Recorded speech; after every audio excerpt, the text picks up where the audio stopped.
1950, and the eyes of all nations are suddenly turned towards Korea.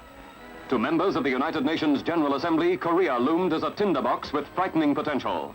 Britain's Labour Prime Minister Clement Attlee flew to Washington for urgent talks with President Truman and General Eisenhower.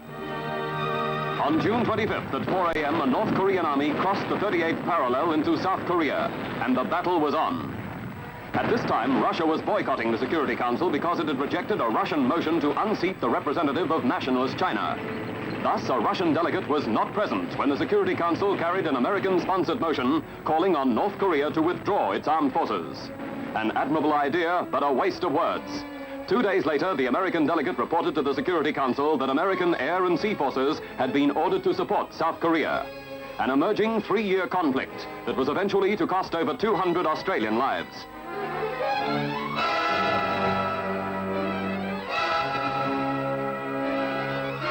It became known as the Yo-Yo War, a tragic mixture of advance and retreat.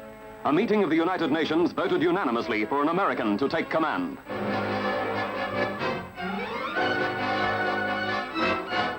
General Douglas MacArthur was given the job, but later fired by President Truman.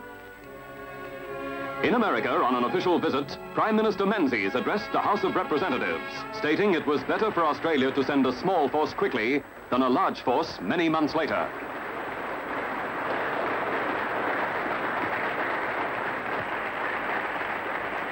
We all have laid on us today a duty to be prepared, to be strong, not with the strength of a bully, but with the strength of a deliverer.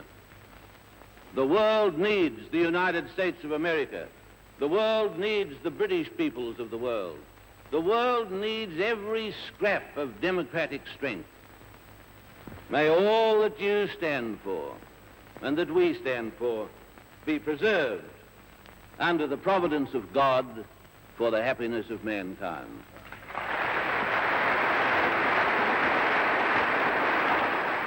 At the same time, another Australian was in the limelight in America. Harry Bridges had risen to the head of the powerful and militant American Longshoremen's Union. He was found guilty of inciting strikes and faced deportation, but won a protracted court battle. Back home in Canberra, members of the Communist Party from all states protest against the Anti-Red Bill, aimed at dissolving the Australian Communist Party. They challenged the act, and after a 23-day hearing before 7 judges of the High Court, the Anti-Red Act was declared to be constitutionally invalid. It was a victory for the Communist Party and Party Chairman Sharkey, who had just served 15 months for advocating that workers should support an invading Red Army if Australia were attacked. An outspoken and unswerving opponent of communism was the Archbishop of Canterbury, Dr. Fisher, who toured Australia with his wife. Sydney gave the couple a spectacular welcome during their drive through the city to St Andrew's Cathedral, where they were cheered by more than 5,000 students of Sydney Anglican schools. At the cathedral, the head of the Church of England was welcomed by another Englishman, Dr. Mole, the then Primate of Australia. Dr. Fisher, leader of the Anglican faith throughout the Commonwealth.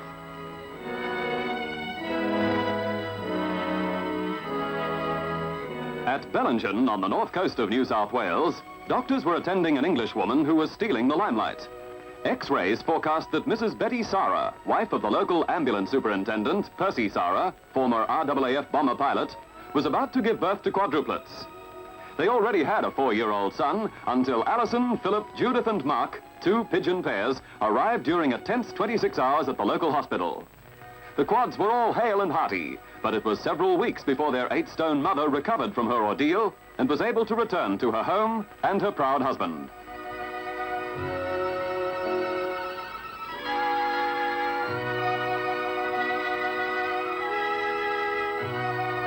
Then our camera turned to another baby, Kim, 2-year-old daughter of Sam and Thora Herford. This little mermaid taught herself to swim, and long before she was 3, paddled the length of the bows. Yes, she had water in her blood. After all, her mother was a freestyle champion, and Aunt Claire won a gold medal at the 1932 Olympics. Papa Sam coached champions Murray Rose and John Devitt. No wonder baby Kim graduated to Olympic class. Recognize these 2 young fellas? Lou Hode and Ken Rosewall, Australian junior doubles champions. Here we see them annihilating a Queensland pair at Milton Courts in Brisbane. Davis Cup selection was still 2 years away for Lou and 3 for Ken. two brilliant Australian teenagers on the lower rungs of the ladder of fame, which was to raise them to the top of not only amateur tennis, but the tough and richly rewarding professional circuits.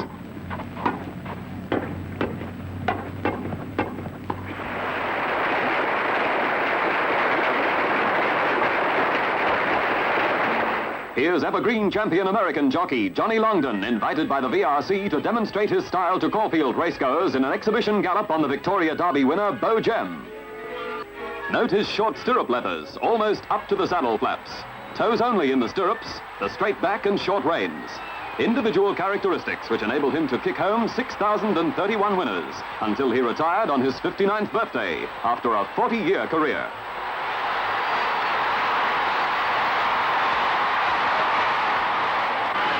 Meanwhile, Sydney-born Togo Johnson was rocketing to the top in England and the continent.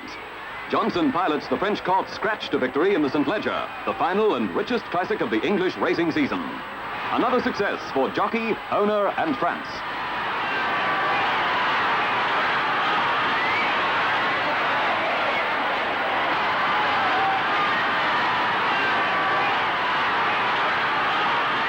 After riding hundreds of winners for leading French owners, Togo put away his spurs to become a trainer in France, but was to die a few years later.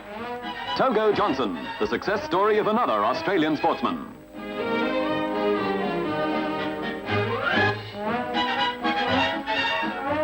Back in Australia, daybreak one January morning, an attempt on the world water speed record for 91 cubic inch craft. Leichhardt engineer Keith Barry had secretly built the hull of his hydroplane, and his pal Bill McLaughlin had installed an MG motor.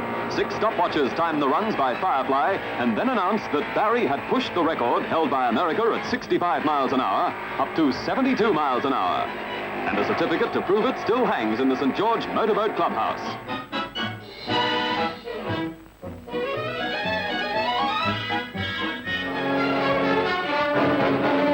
Just before 8 o'clock on the morning of January the 25th, the waterfront was rocked by a terrific explosion in a disused petrol tank between the decks of HMAS Tarakan, moored at the naval dockyard at Garden Island. Most of the crew had shore leave, but 25 were at breakfast on the former British tank landing ship on loan to the Australian Navy. One man was killed instantly. A second died on the way to hospital. He'd been married only 6 weeks. A third succumbed minutes after reaching hospital. 5 more crewmen died during the following week. 12 firemen collapsed, overcome by fumes from shattered refrigeration pipes. It was 4 hours before the last of the injured crewmen was rescued. More than 1,000 sailors and civilians responded to radio appeals for blood donors. Eventually, the city coroner came to the conclusion that one of Sydney's worst harbour tragedies had been caused by a spark from an electric fan, exploding petrol fumes in a disused tank. One of the most spectacular fires for many years swept through a large paint and lacquer factory in the suburb of St. Peters.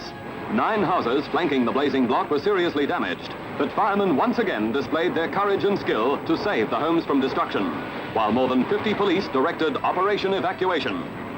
Fortunately, no lives were lost, but many firemen were overcome by the acrid fumes and flame-flecked smoke clouds.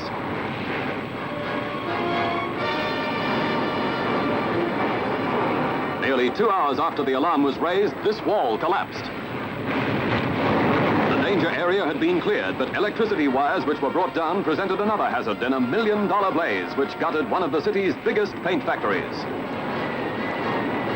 Ironically, this fire occurred on one of the few dry days in Sydney that year. The whole of the coastal district from Eden to Tweed Heads was subjected to an almost continuous drenching. And when the year ended, the Sydney Weather Bureau had recorded 86 inches of rain, an all-time record, 20 inches higher than the previous best recorded only the year before. Sydneysiders failed to catch a glimpse of the sun on 149 days. Incidentally, here's some information for Melbourne people. Sydney, with 45 inches, has the highest capital city average annual rainfall, with Melbourne in 4th place and Adelaide tailing the field with a yearly drop of 22 inches. The harbour front received frequent lashings as winds of cyclonic force whipped the waters up to surfing dimensions. Small craft around the foreshores were scattered far and wide, with hundreds being pounded to matchwood. Ferry services were suspended, and miles of retaining walls undermined and dislodged.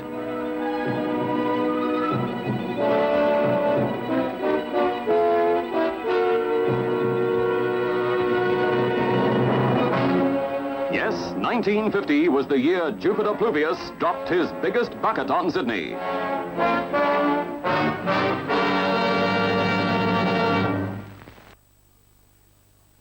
Fresh from the slipways of Cockatoo Dockyard, the latest addition to the Australian Navy, HMAS Tobruk, showed her form in a series of tough trials in testing weather off the coast. The 3,300-ton battle-class destroyer presented a striking spectacle as she knifed her way through heavy seas.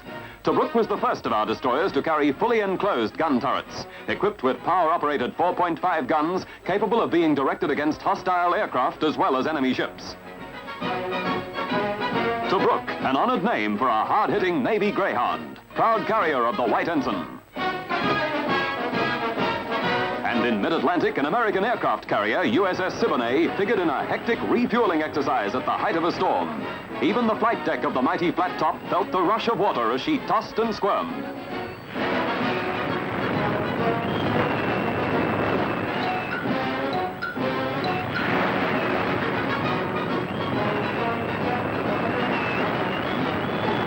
Snaking flexible pipelines fed thousands of gallons of vital oil under pressure as the supply ship maneuvered within a rope's throw. A meal at sea for the hungry fuel tanks of an aircraft carrier.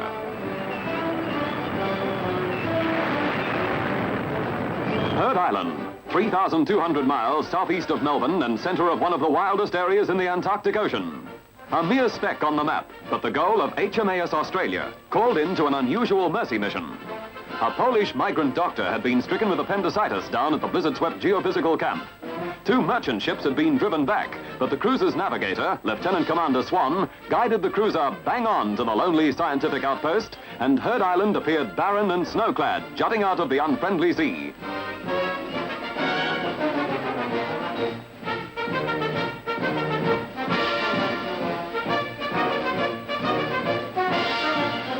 Boarding is a touchy business in summertime, but in deep winter, tension and apprehension was not relaxed until the sick doctor was assisted aboard to the comfort and warmth of the cruiser's sick bay, an operation, and reunion with his wife a few days later at Fremantle. A 6,000-mile round trip by a cruiser to save the life of a migrant doctor.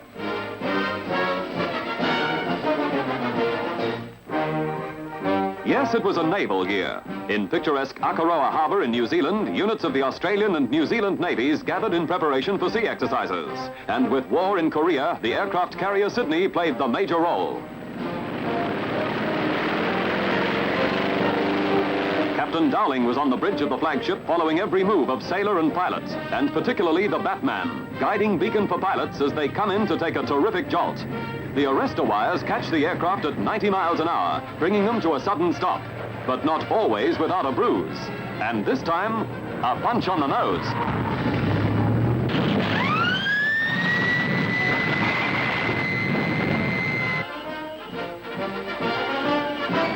The effect of such a sudden stop places a great strain on pilots.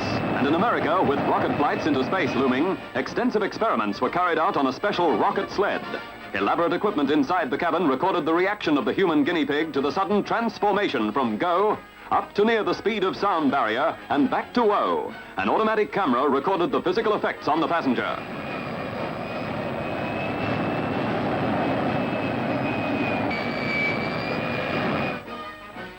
Gee, how many G's hit you, fella? Thought you'd burst, eh? But he didn't, and more valuable data was gained in the science of rocketry.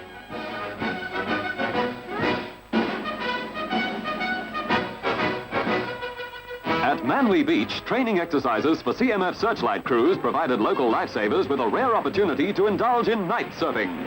Surfboat crews were quickly mustered, and surf skis manned as the Army obligingly provided artificial sunlight to illuminate the combers. Yes, the Army boys were certainly on the beam for these night riders of the surf.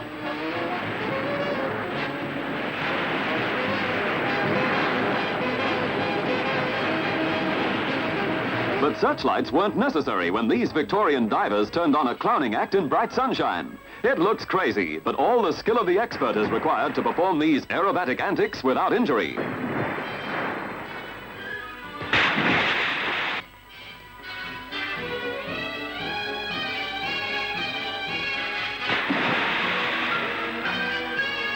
A bike ride is always popular, but note the split-second timing as the clown parts company with the bike to ensure a safe double landing.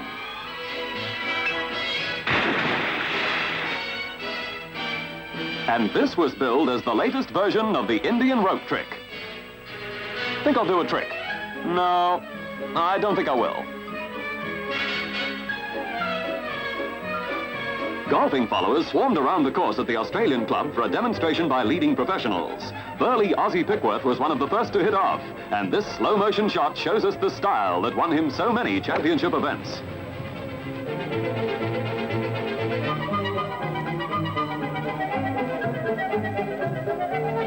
On one of these occasions, he decided to explore the overseas circuits.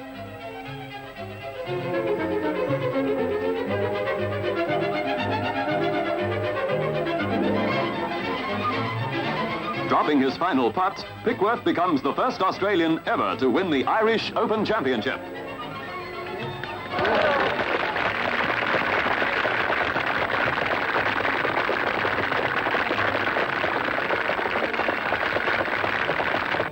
Back for his fourth Australian tour was South Africa's Bobby Locke. The British Open champion was matched with Norman van Nuyder in an exhibition at the Royal Sydney Golf Club.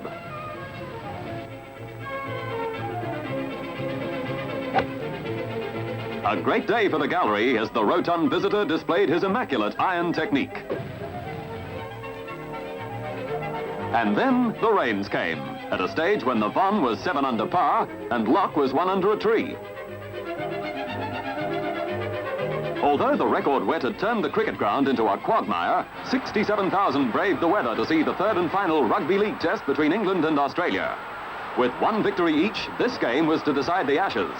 Rarely has a game been played in any part of Australia in worse conditions. The ball was like a cake of soap and play almost wholly confined to the forwards. Only by their shape and mannerisms was it possible to distinguish the players. 26 All Blacks slipping and sliding around the field. 5'8" Frank Stanmore made a brilliant break and out went the ball to Burley winger Ron Roberts. Englishman Hilton made a do-or-die effort to stop the long-striding winger, but Roberts dived for the corner. A winning try, which is frequently recalled in discussions on highlights of Test football.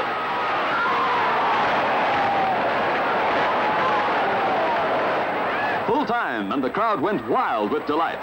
Australia had taken the Test series and won the coveted Ashes for the first time in 30 years. Believe it or not, it had been a clean game. One of the vanquished, English forward Griper, even managed to raise a smile. And the Australians gleefully shouldered their captain, the little master Clive Churchill, from the mud patch. A thrilling end to the memorable Test series of 1950.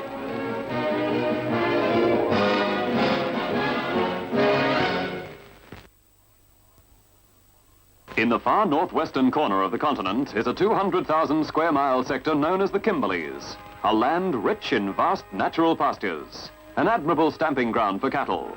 The phrase air beef was coined by a private company with airline backing, which established in the Kimberleys a killing and freezing works on Glenroy Station. The aim was to overcome the grueling 6 weeks droving trek to the coastal abattoirs 200 miles away, with its inevitable depreciation of the quality and condition of meat on the hoof. This way, it's a 1-hour hop in a Bristol freighter. Instead of the long drove, the cattle were quietly mustered and contentedly grazing minutes before reaching the slaughter yards. Only as many required for the day's kill were yarded at a time. In the first season, some 4,000 head of cattle were put through.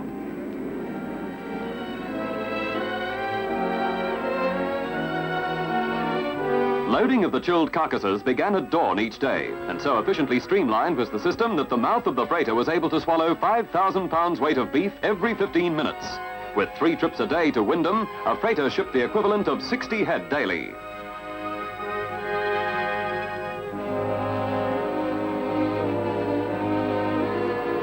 But it was a hazardous experiment, for nothing could stop Mother Nature interfering. Drought struck, and within 2 years it was estimated that at least 1 million head died in the Northern Territory, the Kimberleys and North Queensland as the result of the complete failure of the monsoonal rains. But air beef survived to assist considerably in the recovery and revival of Australia's overseas markets.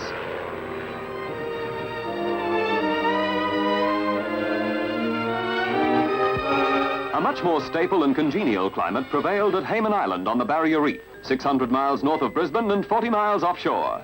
July the 4th was a perfect day as 80 guests, including federal and state ministers, were flown to the tropic isle for the opening of Ansett Travel Industries' $500,000 hotel by the then federal treasurer Arthur Fadden, Senator John Armstrong,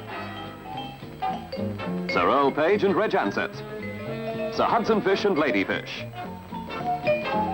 It had taken 2 years to ferry 7,000 tons of building material from the mainland on a barge which carried only 16 tons a trip. The opening ceremony was radioed throughout the Australian network and colour photos flown to many overseas countries in a publicity campaign aimed at luring tourists to Hayman. Plenty of big fish around Hayman, and they're untamed. But in New Zealand, what a life the Dominion eels live with their meals dished up to them.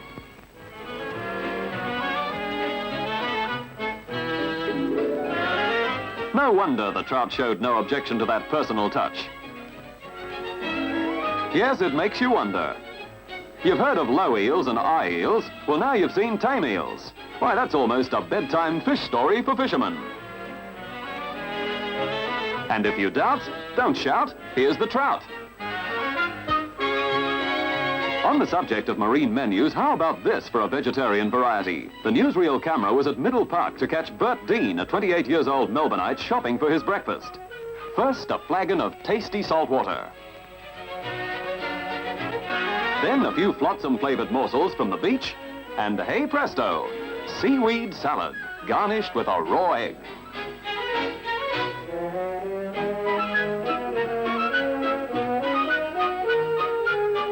And there goes the egg, shell and all. For 5 years, Bert stuck to his sea diet. Never been sick. Amazing. And he's a married man with a wife and 3 squids.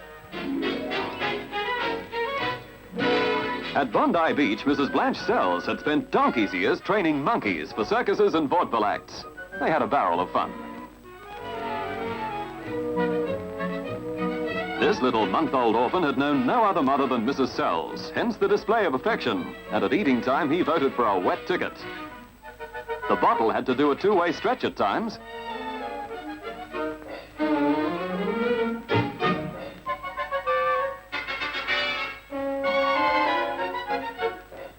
If he didn't get his share, you could hear his yells. Hell's bells, Mrs. Sells. And if it's noise you want, the band of the Royal Papuan Constabulary heralded the approach of a detachment of native police to Sydney's Government House.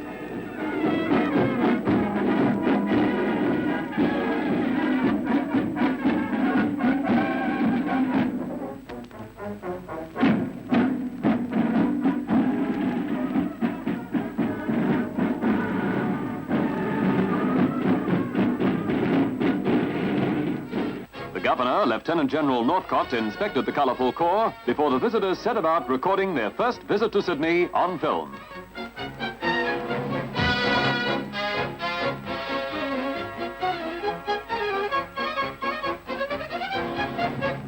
Three months after his promotion to the rank of Field Marshal, the Chief of the Imperial General Staff, Sir William Slim, flew from England for discussions on joint British, Australian, New Zealand defence planning.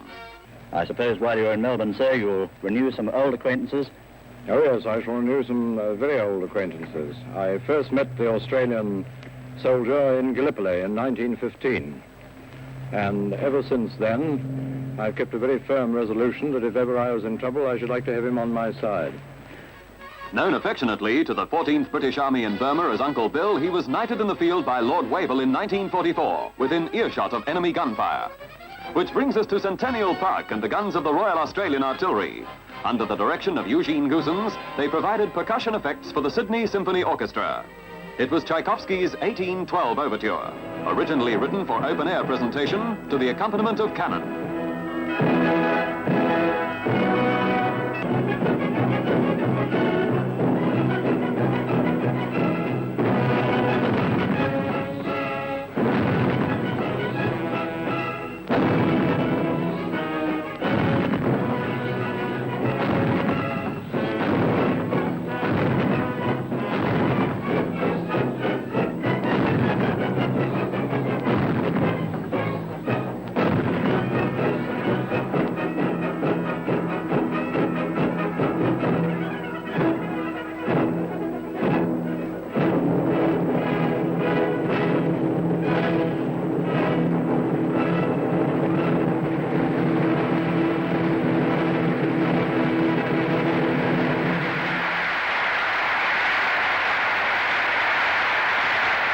25,000 music lovers enthusiastically applaud this striking and novel presentation in a natural amphitheater in 1950. A year to remember.